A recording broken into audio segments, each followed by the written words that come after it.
Hai kawan, video kali ini tentang apakah Anda, kita, termasuk toxic friends? Apakah Anda merasa seperti ada jarak yang semakin jauh antara Anda dan teman-teman Anda? Meskipun sebenarnya tidak ada suatu hal buruk yang dapat menimbulkan konflik, Anda dapat merespon dan mengambil beberapa sikap dan tindakan yang mungkin saja bisa membuat orang-orang di sekitar Anda tidak nyaman dan bahkan terkadang bisa menyakitkan. Jadi, apakah Anda pernah berpikir apakah sikap dan tindakan Anda bisa menyebabkan teman-teman Anda pergi atau menjauhi Anda? Ada 6 ciri bahwa mungkin saja Anda, kita, sudah menjadi toxic friends. Pertama, Anda tidak mendukung kesuksesan mereka.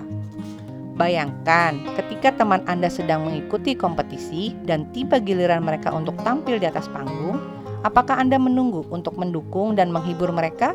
Atau apakah Anda merasa tidak nyaman, tidak suka? Atau malahan sakit hati, iri, benci bahwa mereka yang berada di atas panggung dan bukan Anda? Terkadang perasaan iri Anda akan muncul dengan sendirinya secara tidak sengaja. Sikap dan respon Anda mungkin menjadi pasif-agresif, berselimut ketidaksukaan. Atau mungkin Anda pilih untuk menjauh saja dari mereka karena malu, khawatir, dan cemas. Namun, bahkan jika Anda merasa kesal atau iri, ketahuilah bahwa perasaan negatif apapun yang Anda rasakan adalah emosi yang valid dan diperbolehkan. Alih-alih menimbulkan kritik dan konflik terhadap diri sendiri, melawan emosi dan membiarkan mengendalikan Anda, bahwa merangkul mereka dan melatih welas asih terhadap diri sendiri tanpa menghakimi, ini adalah cara Anda belajar mengatasi konflik dan kritik, yang pada gilirannya Anda dapat menyalurkan, mengekspresikannya dengan cara yang lebih baik lagi. Kedua, Anda dapat mentoleransi mereka. Apakah Anda mengabaikan perilaku buruk teman Anda? Atau malahan Anda membuatkan alasan mereka untuk melakukan ini?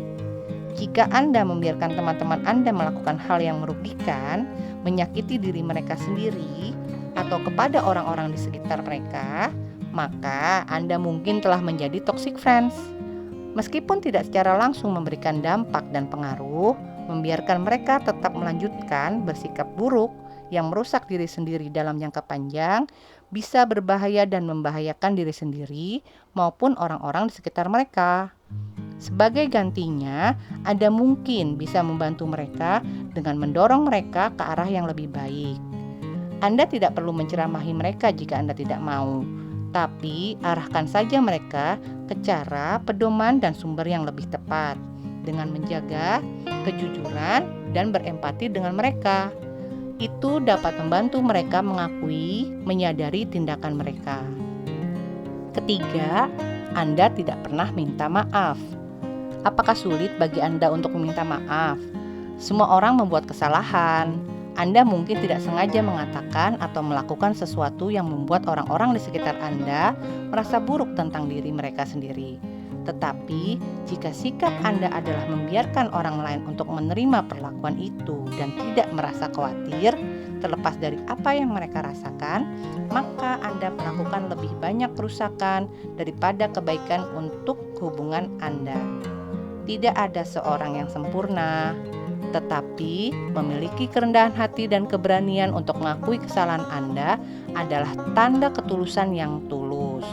Kata maaf yang sederhana, tulus dari dalam hati, pada waktu yang tepat, dapat membuat semua perbedaan untuk menghapus setiap dinamika konflik dan tekanan dalam suatu hubungan.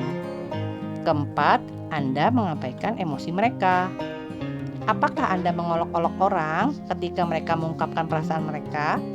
Mungkin Anda mengolok-olok mereka melalui komentar yang menghina atau mengucapkan kata-kata kasar yang mengurangi, meremehkan emosi mereka.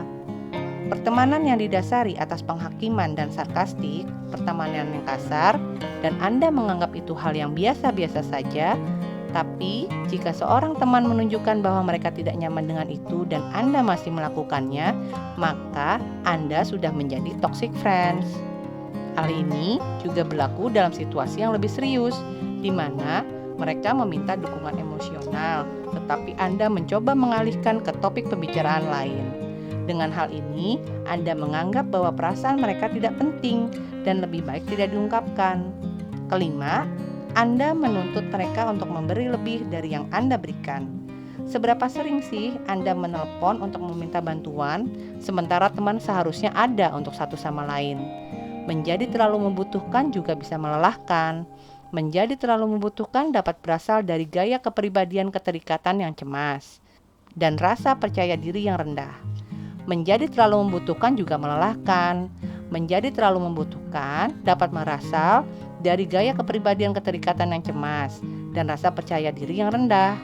Jadi, tumbuh dari itu akan membutuhkan usaha yang sadar. Selain komunikasi yang terbuka dan jujur dengan teman-teman Anda mungkin juga ingin berbicara dengan seorang profesional tentang hal itu, karena mereka bisa mengajari Anda cara belajar mengandalkan dan lebih mencintai diri sendiri, yang dapat membantu Anda mempertahankan hubungan yang lebih sehat dalam jangka panjang. Keenam, Anda sombong. Apakah Anda banyak menertawakan kesuksesan Anda? Ada perbedaan antara merasa senang dalam pencapaian Anda dan merasa bangga.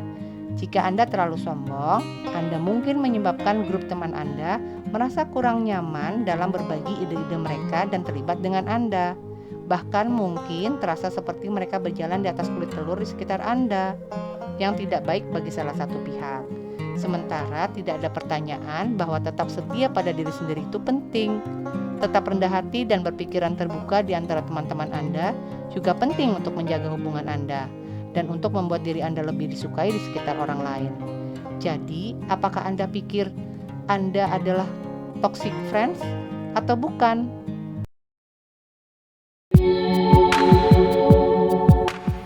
Semoga video ini bermanfaat. Jangan lupa subscribe, like, dan nyalakan notifikasinya.